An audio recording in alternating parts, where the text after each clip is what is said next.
Divina Comedia, Infierno, Cántica del Infierno, Canto 1.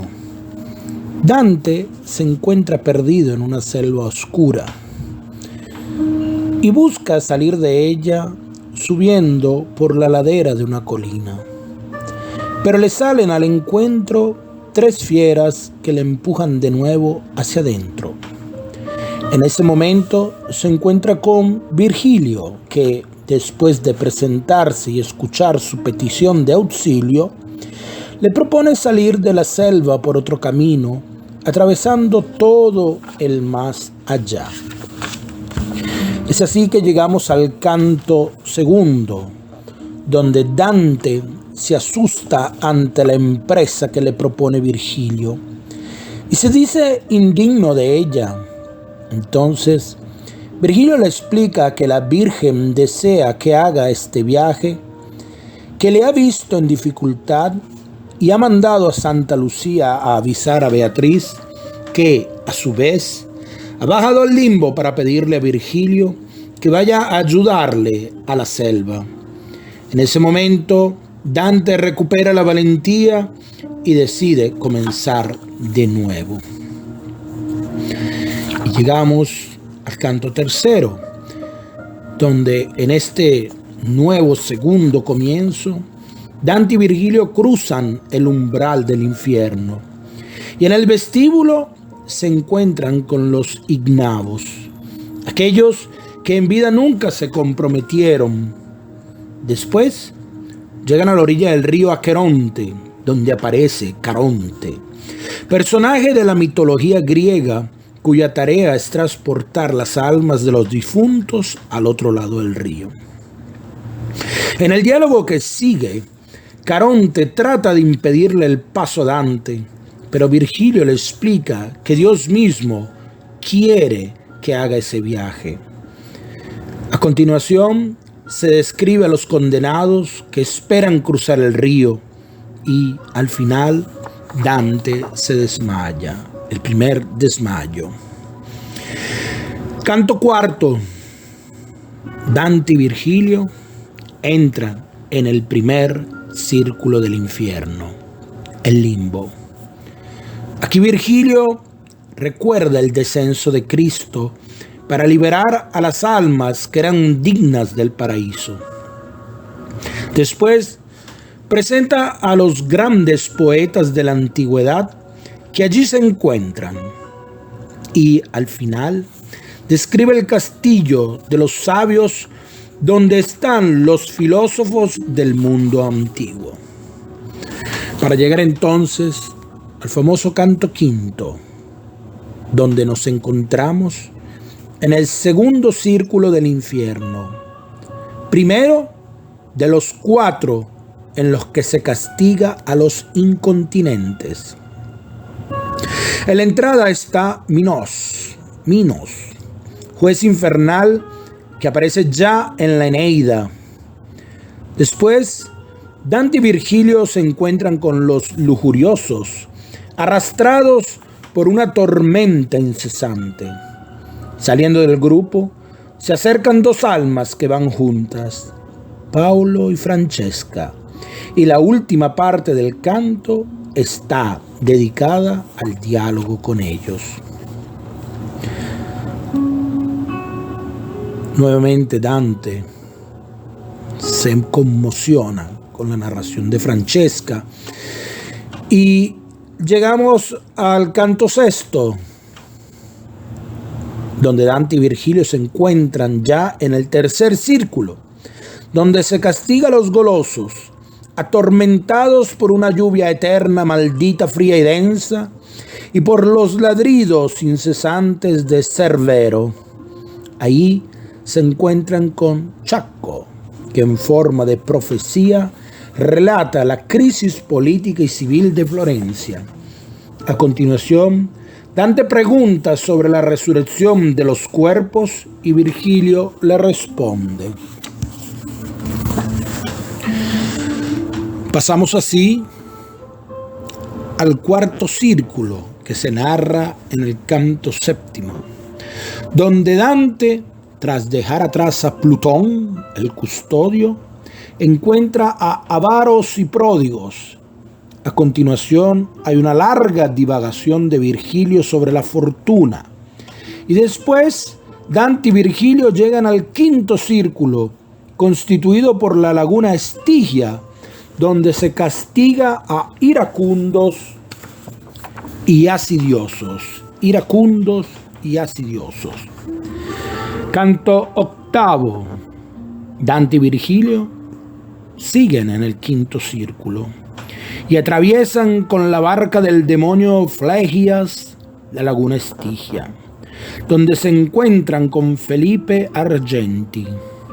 Después se aproximan a la ciudad de Dite, donde se enfrentan a unos demonios que tratan de impedirles el paso.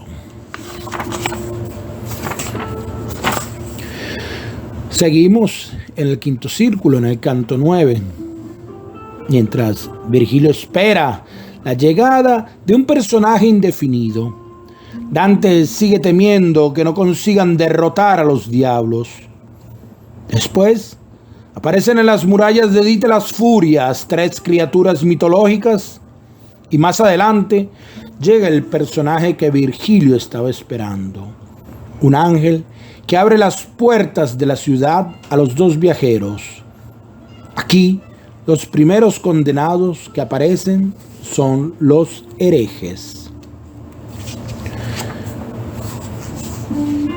El canto 10, una vez cruzada la puerta de Dite, Dante y Virgilio llegan al sexto círculo, donde se encuentran, como dijimos, con los herejes. Aquí Dante tiene un largo diálogo con Farinata degli Uberti, que interrumpe la intervención de Cavalcante de Cavalcanti, padre de Guido. Al final de la conversación, Dante le pide explicaciones a Farinata a propósito de la capacidad de los condenados para ver el futuro. Y a continuación le confiesa a Virgilio su preocupación por el exilio que le predice Farinata. Siempre en el sexto círculo, canto 11, Dante y Virgilio caminan y llegan al borde de un escarpado barranco circular, donde se paran para acostumbrarse al hedor que sale del precipicio. Y durante este alto, Virgilio ilustra a Dante la estructura completa del infierno.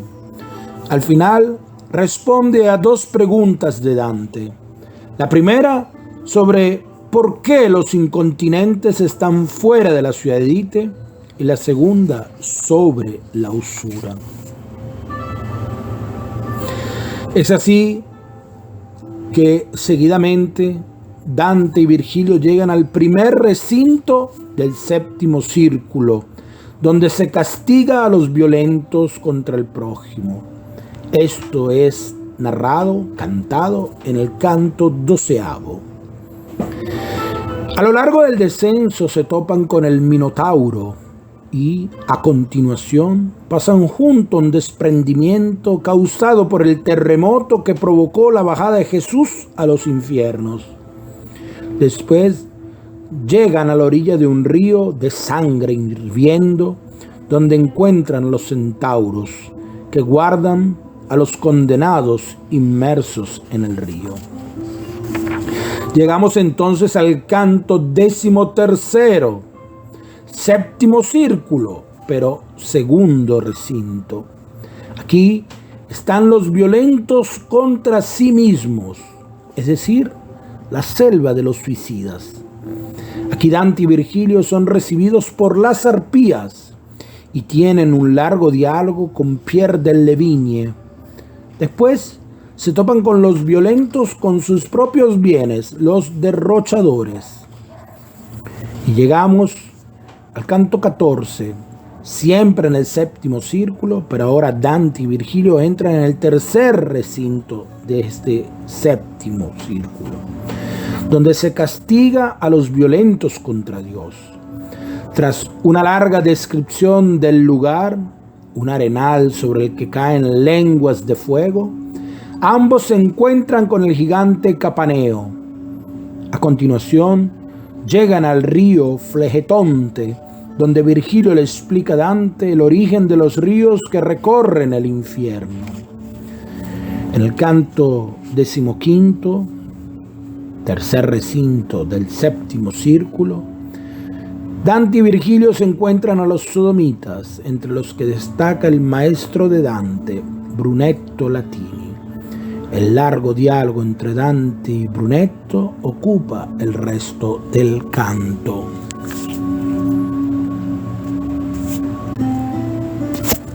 Canto 16, seguimos en el tercer recinto del séptimo círculo. Tres almas de grandes políticos florentinos se separan de otro grupo de sodomitas, y Dante habla con ellos sobre la decadencia moral de Florencia. Una vez en la cascada del Flegetonte, Virgilio le pide a Dante su cuerda y la lanza al abismo, del que poco después sale un monstruo volador. Canto 17. Siguen Dante y Virgilio en el tercer recinto del séptimo círculo cuando aparece Gerión, que se queda esperándolos al borde del abismo, mientras Dante se acerca y observa a un grupo de usureros. Después, los dos se suben al monstruo que los transporta volando hasta el fondo del pozo donde se encuentra el octavo círculo. Es así que Dante y Virgilio se encuentran en los malos fosos, el octavo círculo, que comienza a narrarse a partir de este canto 18. El octavo círculo subdividido en 10 fosos concéntricos que Dante denomina bolgias, malbolge. Ahora están bordeando la primera, en la que aduladores y seductores marchan en direcciones opuestas, azotados por los diablos. Después de un breve diálogo con un adulador, los dos atraviesan el puente del primer foso, Dante y Virgilio, desde el que vislumbran entre los seductores a Jasón. Al llegar al segundo foso, ven al fondo a los aduladores inmersos en el estiércol. Canto 19, un canto fundamental. Ese es el tercer foso del octavo círculo.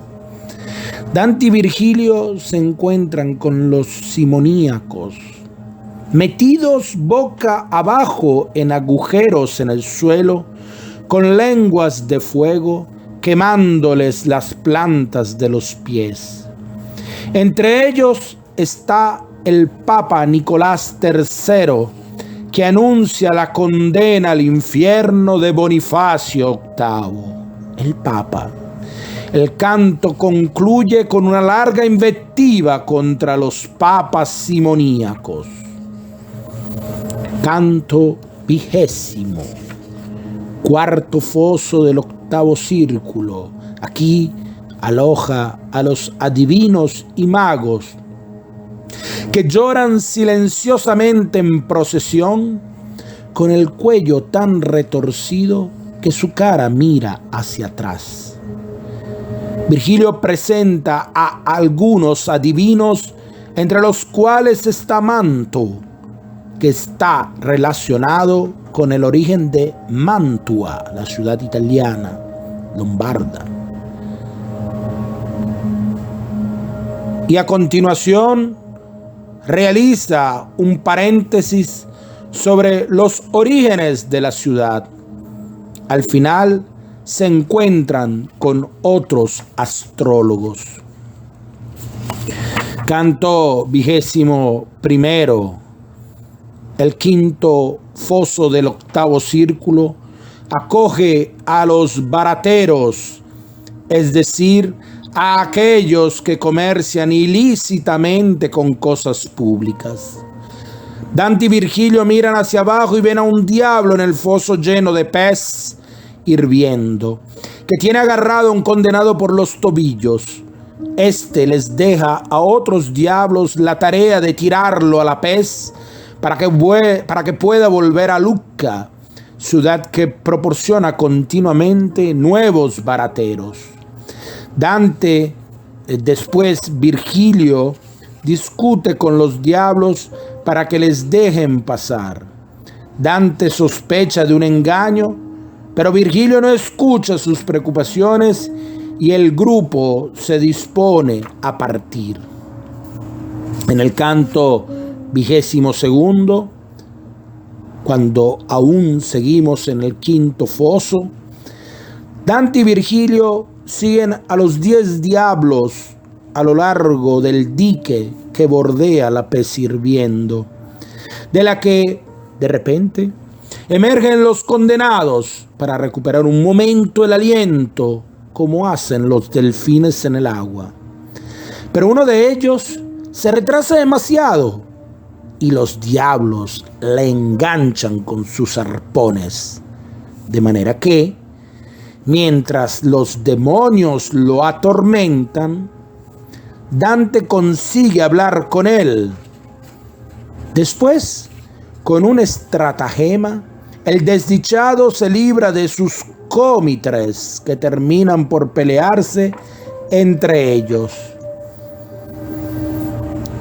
En el canto 23, Dante y Virgilio continúan su camino por el quinto foso y Dante sigue temiendo un posible engaño de los demonios. Los diablos arremeten contra ellos, pero Virgilio y Dante consiguen escabullirse, corriendo hacia el siguiente foso, al que los custodios del quinto foso no pueden acceder. En el sexto foso se castiga a los hipócritas, obligados a llevar capas doradas por fuera, pero que en realidad son de plomo muy pesado. Aquí Dante se encuentra con 2 monjes y, después, con Caifás. Al final, Virgilio conduce a Dante hacia el foso siguiente. Aquí se narra en el canto 24 cómo Virgilio ya se ha recuperado del susto por la deslealtad de los diablos y está preparado para reanudar la marcha, exhortando con dureza a Dante, al que le cuesta seguirle el ritmo. Una vez en la cima del puente que atraviesa el séptimo foso, Dante le pide que bajen por el otro lado para ver mejor lo que hay en el fondo. Una terrible maraña de serpientes que atormentan a los ladrones y, de entre todos ellos, dialogan con Vanni Fucci, que le predice a Dante algunos acontecimientos que en los años venideros implicarán a blancos y negros.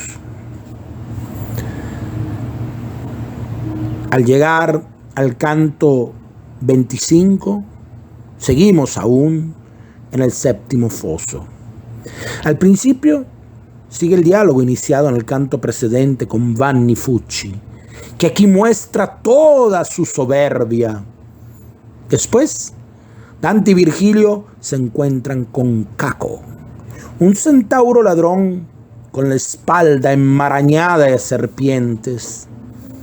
Luego asisten a la terrible fusión de un condenado con un reptil monstruoso con 6 patas. Y, por último, son espectadores de la transformación recíproca de una serpiente en un hombre y de un hombre en una serpiente. Famoso el canto 26º, donde pasamos del séptimo foso al octavo, donde están los llamados consejeros fraudulentos. El canto se abre con una invectiva contra Florencia y los ladrones que se encuentran en ella. Después, Dante y Virgilio remontan por donde habían bajado y, desde el colmo del puente que lo domina, ven el siguiente foso llameante donde arden los condenados. La atención de Dante se ve atraída por una llama doble. Son las almas de Ulises y Diomedes. Virgilio le pide al primero que cuente cómo murió. El relato de Ulises ocupa la última parte del canto. Aún en el octavo foso, después de dejar atrás a Ulises, Dante y Virgilio se encuentran con un condenado que les pide noticias de la Romaña, de donde es originario. Es el canto 28. Y es así que Dante le pone al día sobre la situación política de la región y después le pregunta quién es. Y es nada menos que Guido de Montefeltro, célebre comandante del siglo XIII, que entró en la orden de los franciscanos a una edad ya muy avanzada. Era el canto 27, porque el canto 28 es cuando entramos en el noveno foso del octavo círculo, donde están los sembradores de discordias. El canto se abre con la imagen de los heridos de 1000 batallas. Después Dante y Virgilio se encuentran con Mahoma, que hace una profecía sobre Fray Dolcino. A continuación pasan por delante de Pierre de Medicina y de Curión, consejero del César, y más tarde se encuentran con Mosca de Lamberti, al que se le adjudica el inicio de las discordias en Florencia, y el trovador Bertrand de Born, que animó al hijo del rey de Inglaterra, Enrique III, a rebelarse contra su padre. Nos acercamos al final del infierno. Dante y Virgilio dejan el noveno foso para dirigirse hacia el 10º. Esto se canta en el canto de 29. Pero Dante se entretiene mirando a los condenados, los que se están alejando, y Virgilio le reprende. Después, los dos entran en el último foso del octavo círculo, donde encuentran a los falsarios, que, amontonados los unos sobre los otros, desprendiendo un hedor horrible, se rascan furiosamente las costras de la sarna. Entonces, primero Virgilio y después Dante dialogan con dos condenados que se presentan como alquimistas. Canto 30. Dante y Virgilio siguen en el 10º foso, donde encuentran otras 3 clases de falsarios. Los falsarios de personas, es decir, aquellos que se han hecho pasar por algún otro, que corren poseídos por una furia bestial. Los falsarios de monedas, los falsificadores, entre los que están el maestro Adam, con el cuerpo hinchado por la hidropesía, torturados por la sed, y los falsarios de palabra, los mentirosos, atormentados por una fiebre tan violenta que les hace echar humo. Después salta una discusión entre maestro Adam y Simón, uno de los mentirosos, que Dante sigue con un interés excesivo, por lo que Virgilio le reprende. Dante se avergüenza de su error y Virgilio le perdona. Es así que en el canto 31 se canta de cuando Dante y Virgilio dejan el 10º foso y se dirigen hacia el pozo de los gigantes que separa el octavo círculo del 9. De lejos, Dante confunde a los seres gigantescos con las torres de una ciudad, pero Virgilio le explica quiénes son. Después, su atención se centra en uno de ellos, que habla de forma incomprensible. Es Nemrod, el gigante que, según la Biblia, comenzó a construir la Torre de Babel. A continuación se encuentran con 2 figuras de la mitología griega, Efialtes y Anteo. Y Virgilio le pide a este último que los deposite en el fondo del pozo. El gigante los coge con su enorme mano y los deposita sobre la llanura helada del Cosito. ¡Tatán! Estamos en el 9º círculo, el último, en el fondo del infierno, canto 32. En la primera parte, la Caína, están los traidores de los parientes y, de entre ellos, Dante dialoga con Camiccione dei Pazzi. En la segunda, el Atenor. Cumplen su pena los traidores de la patria. Y aquí Dante se entretiene con Bocca degli Abati. Al final, Virgilio y Dante encuentran al conde Ugolino y al arzobispo Ruggeri. Llegamos así al canto 33, penúltimo del infierno. Seguimos en el Atenor. Es el segundo recinto del 10º y último círculo, donde el conde Ugolino le relata a Dante la dolorosa historia de su condena y muerte y la de sus hijos. Al final, Dante se sumerge en una furiosa invectiva contra Pisa y, después, Virgilio y Dante pasan al recinto Tolomea, la zona del Cosito, donde se castiga a los traidores de los huéspedes, lugar en el que se encuentran con Alberigo de Manfredi y Brancadoria, para llegar finalmente al canto final, al canto 34, cuando Dante y Virgilio llegan finalmente a la Judesca, la última zona del Cosito, donde los condenados están completamente clavados en el hielo. Aquí ven a Lucifer, que con sus 3 bocas mastica eternamente a Bruto, Casio y Judas. Después bajan por el cuerpo del príncipe de los diablos hasta el centro exacto de la tierra, desde donde empiezan a ascender de nuevo hacia el hemisferio opuesto, al que llegan a través de un conducto natural, saliendo para ver de nuevo las estrellas.